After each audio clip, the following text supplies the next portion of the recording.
I boosted my credit score by over 100 points in 30 days. Stay tuned to see how I did it.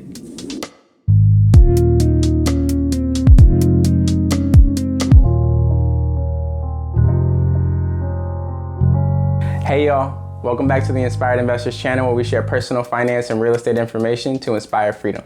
I'm Caleb, and today we're going to be talking about the 2 ways to grow your credit. So let's get into it. Okay, so before we get started, I want to let you know that I'll have timestamps down in the description. So if you're someone who has already established some credit and already know the importance of it, you can probably go ahead and skip to part 2. Okay, and second, this won't be my exact story to how I grew my credit score 100 points in less than 30 days. I really don't think that would be beneficial for the vast majority of people, but if you are interested in hearing that story, you can go ahead and comment down below and I'll make a video if enough people are interested. So first up, why is credit important? I don't want to spend too much time in this video talking about that because I kind of gave a long spiel in my last video on how to establish credit, so I'll link that in the description and probably in the cards as well. The reason credit is important is because it's going to open up more options for you in life.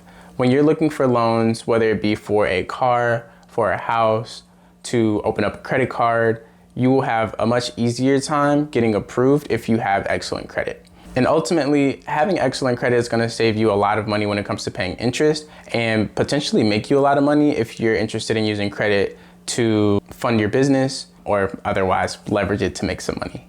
Okay. So where do we start if we have absolutely no credit? Who will be willing to lend to us if we don't have anything to show ourselves as trustworthy? When you're at this stage, you have 2 options. There's secured credit and there's unsecured credit. And the difference between secured and unsecured credit is how you promise to pay. So with secured credit, you have what's known as collateral. And collateral is when you promise to give someone something that you already have in the event that you cannot pay what you owe them.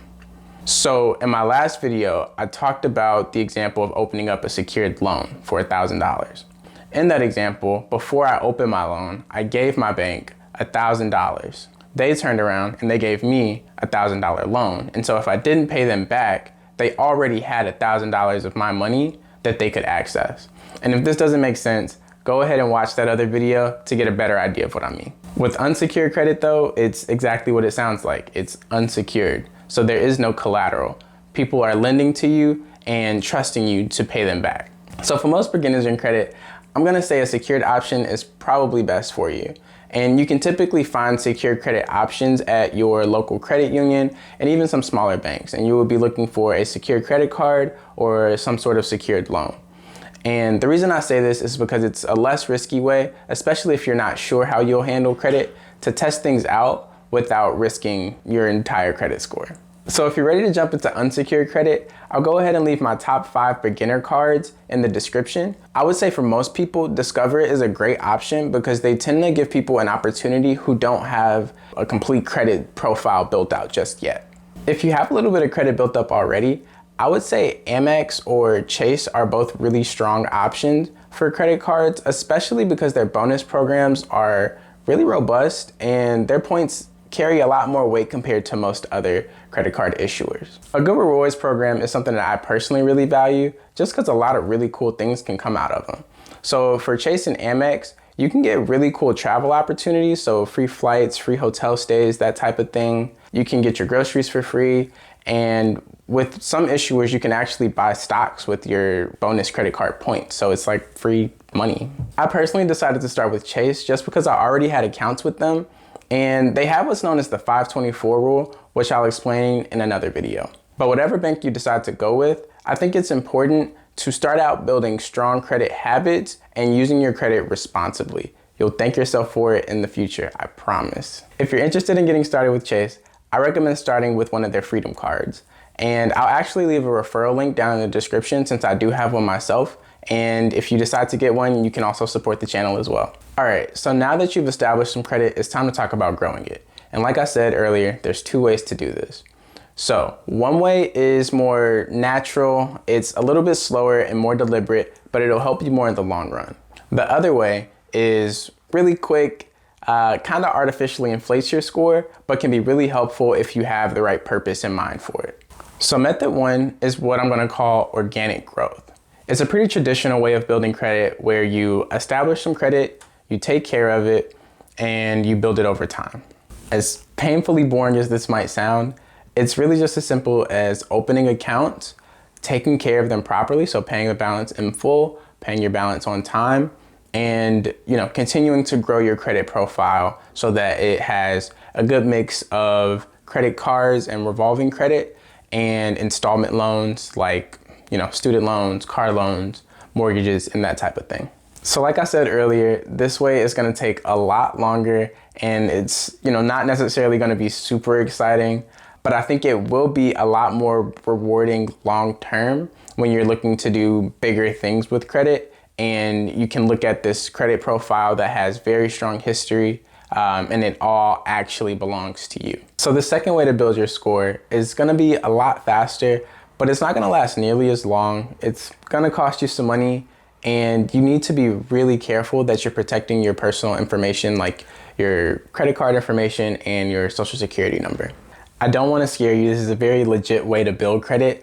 I think it's just important to always make sure you are looking out for yourself when you're doing things like adding trade lines, which we'll get to. Remember, creditworthiness is all about trustworthiness.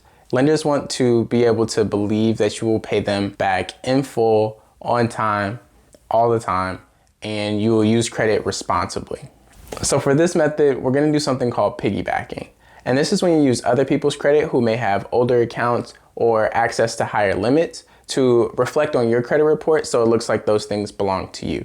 After we do this, we're going to use our temporarily inflated scores to go out and actually build out our own credit. So this method happens in 2 steps. Step 1 is to become a primary account holder of a few strong accounts. A primary account holder is defined by Investopedia as the main user of an account, such as a bank or credit card account. Primary account holders are legally responsible for the account and can also name authorized users.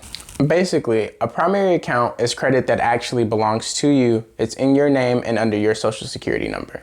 Keep in mind, this method is for people who are looking to build credit, so you may not have enough credit to go out and build strong primary accounts on your own.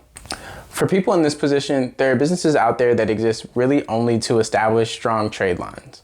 Disclaimer, I personally have never used any of these businesses to establish a primary account just because I've never really needed to, but if I did, I would feel very comfortable doing so. So as always, be sure to do your own research, look at reviews that you can find on multiple websites, and be sure to call their customer service hotlines and have conversations for yourself to make sure this is something that you really want to do. So some businesses that you can look into to start building those strong primary trade lines for, $5,000 to maybe $15,000 are websites like My Jewelers Club, Get That Jewelry, Shop Simplio, and Credit Strong, just to name a few. There's a ton of them out there, and again, I highly recommend that you do your own research on this. Those are just the few that I know of. Keep in mind that these companies really only exist to help you build your credit, so they may charge you a monthly subscription fee, maybe annually, or may want you to buy things once a month to keep your account active, just because that's the way that these companies make money. So step 2 is to establish trade lines. And this is known as being an authorized user on someone else's account.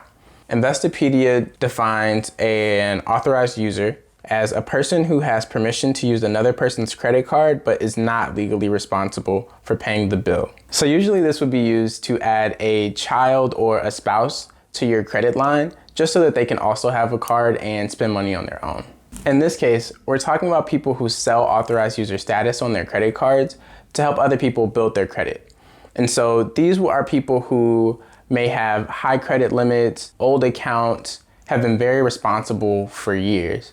And those people are the people who are going to have amazing credit scores. And so this is a way to tap into their scores and get their scores reporting on your account. In this particular situation, you're probably not going to get a credit card, and it'll likely only last a couple months and can cost anywhere from a couple $100s to maybe a couple $1,000 depending on what type of trade line you're getting added to. So for this, I want to point you to a site called TRADELINESupply.com. It's one of the only legit sites that I found that does this, and essentially they serve as a middleman between people who want to sell authorized user statuses on their account and people who are looking to buy them. So it's a great marketplace to go if you're looking for trade lines, or if eventually you build up enough credit to where you want to, sell trade lines, which is a great way to have passive income. You can do that on this site as well. So the combination of your large primary accounts and the amazing trade lines you add are gonna boost your credit score drastically. You can see, a 50, 100, 200 point score boost from doing things like this. The issue with this method is that it is only temporary. So when those trade lines fall off after 3 to 6 months, your credit score is gonna drop back down. And if you aren't establishing real credit in your name, primary accounts in your name during that time, then your credit score is gonna drop when all this is over. However, it can be a useful way to supplement your credit when you are just getting started, or if you're looking to do something specific like buy a home or something like that. So as always, have a plan. So if this video was helpful, be sure to like, subscribe, and share it with someone else that'll help. Also, make sure to check us out on Instagram at Inspired Investors. And lastly, as always, thanks for watching, and I hope to see you next time.